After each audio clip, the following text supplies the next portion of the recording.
Championships. And we have a very special rider here. Now, listen, there are a total of 3,400 riders. That's right, with 41 countries represented. And, of course, the United States is one of those countries. And we are so happy to be talking to Mary Hollis Watson today. We've talked to her before in the studio, but now we get to come to the track, and you are going to help us navigate through what a race is like, getting to a race, as well as what it's like when you hit the I learned some lingo today, when you are loaded up in the rack. Was that right? Talk to the mic. Was that right? Yes. All right. So Mary Hollis, if you would start with telling us what it's like to train, not only for Worlds, but just for BMX, and then the journey that it takes to get to Worlds. Yes, I'm at the track 3 to 4 days a week, and I do training at home, workouts, sprints, a lot of gates. Now, what's a gate? Explain to the folks what a gate is. Working on, like, your gates when you're on the hill and, like, going 100% down to the 30-foot line and, like, giving your all in the gates. Mary Hollis, you were a spectator when Rock Hill hosted the World Championships back in 2017. You were sitting in the stands, running around with your friends. What was it that happened here on this course that you said to your mom and dad, hey, I want to do this? And what was that reaction like at home? I love to ride my bike, and my parents didn't really want me to do this. They thought it was a little dangerous. But I always wanted to ride my bike, and it looked super cool. Well, your mom, Allison, is here. So I'm gonna ask Allison this next question. So, of course, Mary Hollis we're close family friends and we're neighbors, and all of our kids are about the same age. And Mary Hollis has always been a kid that has liked to live on the edge a little bit. She's always been adventurous, and nothing ever really scared her. So, what was your reaction when y'all came out here and you saw the track for the first time, and then she looks at you and says, "I'm gonna do this"?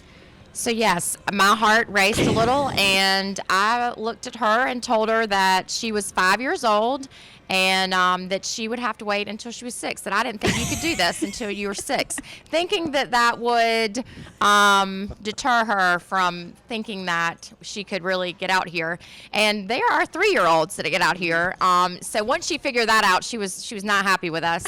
But on her 6th birthday, she didn't say another word, and then on her 6th birthday, she woke up and said, "So can I do that BMX now?" And I looked at Matt and said, "I think we're going to have to figure this out." So we called the right people, and they told us we could rent a helmet and rent a bike and get her up here. And so the rest is history. And this was her, full circle moment. I mean, she saw it in 2017 as a 5-year-old and wanted to be out there doing it. And here we are in 2024. And here she did. She got out there and gave it her all. So I know most of your Friday nights are spent out here at the track. What else do you have to do, not only at this home track, but what do you have to do other places to be able to be a part of the Worlds? So let me interject just a minute Sure. about her training. Sure. So she didn't really explain that when we started for the Worlds, training changed for us. We used to just come out here on Tuesdays and Wednesdays. They have the track open, and everybody kind of has a little plan of, how many full laps they want to do and how many gates they want to come out of to practice.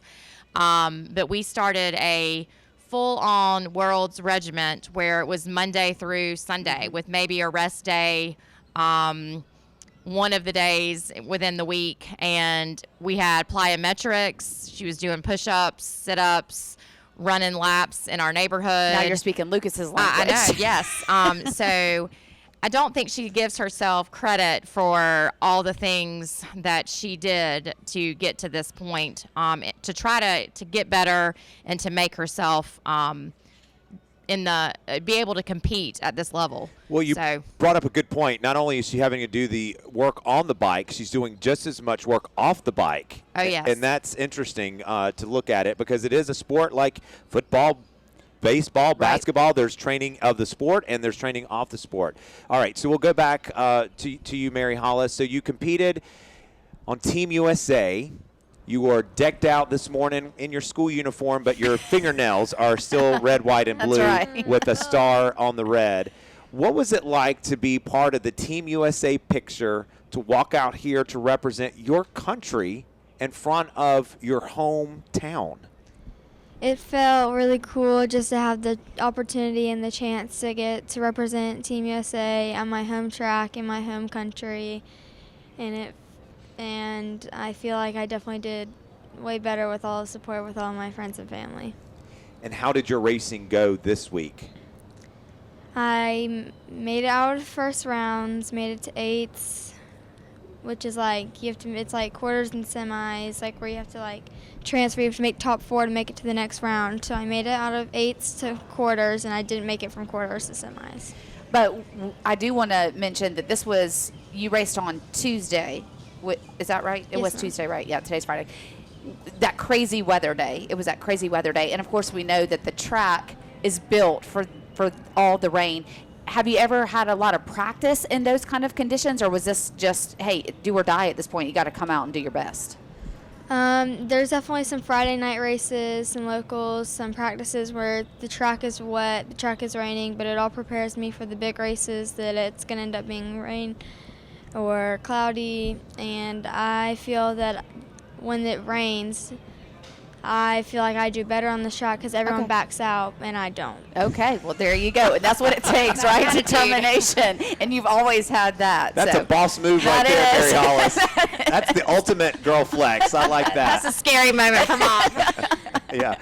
Mary Hollis, still walk us through, if we are not familiar with how the racing is set up here for BMX racing. Let's say we're familiar with swimming. So let's say you're, 12, correct? So let's say there are 80 kids that are 12 years old that are swimming freestyle. How do we get to the champion? What does that look like? Because in swimming you have like sometimes 8 swimmers in a heat, and there might be, 4, 5, 6 different heats, and then the fastest time of each heat will kind of move on. Walk us through, using that model, what it's like for BMX racing. In UCI, it's different because you have the first 3 rounds you race, and then you see if you make it to 8, and you have to make top 4 to continue to quarters, and top 4 to continue to semis, and then you make top 4 to make it to mains. So instead of heats, it's called motos, right? And you're guaranteed the first 3 races. Is that correct? Yes, ma'am. Okay. And then, but in USA BMX, you have 2 chances to make it to the finals. But if you have more than, I think, 15 or 16, then you have to 16 riders. Then you have to, if you make it out of the first round or second round, then you go to 8s or quarters, semis, however many you have, and then mains is the final round. And of course, this might seem like an obvious question. It's obviously the people who finish, obviously the top 4 or 8, but you can also come in second in one moto, but also come in first in the next based on your speed, right? So is that, Allison, is that how I'm understanding it a little bit? So yes, the motos kind of are developed from a random computer generator. So she was placed in round 1 in one moto, and she placed first out of those girls.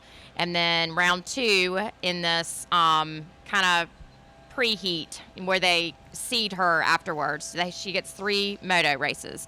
That she is a totally different group of girls, a rack of girls. So she comes in and new girls, and she got second place. And then in her round 3, new rack of girls, and she got 5th place.